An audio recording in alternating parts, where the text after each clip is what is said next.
Connu pour son caractère réservé, Amadou Vamoulke a dû rompre le silence ces dernières années. Au fond de sa cellule de la prison centrale de Yaoundé, il avait par le biais d'une lettre ouverte fleuve en juin 2021 fustigé ce qu'il a dénommé une haine contre sa personne, pointant ceux qui utilisent la justice pour lui régler les comptes.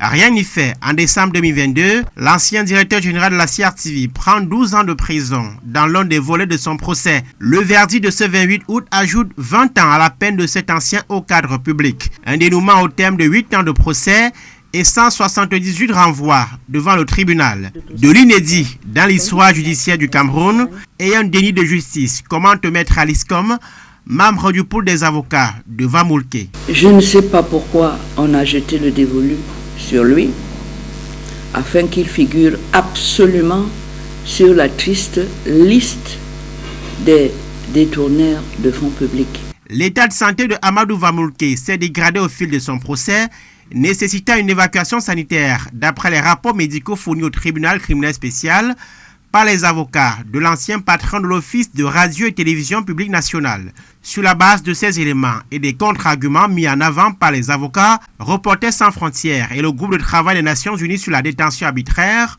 ont demandé la libération de Amadou Vamoulke, mais sans suite. Les renvois à répétition du procès de Amadou Vamoulke ont ajouté un nouvel élément aux dénonciations portées par la société civile au sujet de l'opération Épervier, 18 ans après sa mise en branle.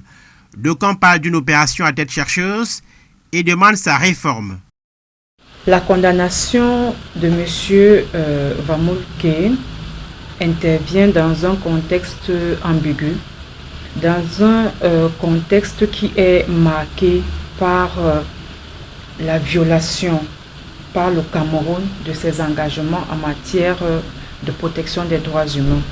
Les deux condamnations de Amadou Vamoulke portent à 32 le nombre d'années qu'il devra passer en prison. En 2022, il avait déjà écopé de 12 ans de prison pour détournement de 45 millions de francs CFA de frais divers. Il vient d'être condamné à 20 ans de prison pour détournement de 71 millions de francs CFA de primes indûment versées au personnel de la CRTV qu'il a dirigé entre 2005 et 2016. Ses avocats ont saisi la Cour suprême d'un pourvoi en cassation.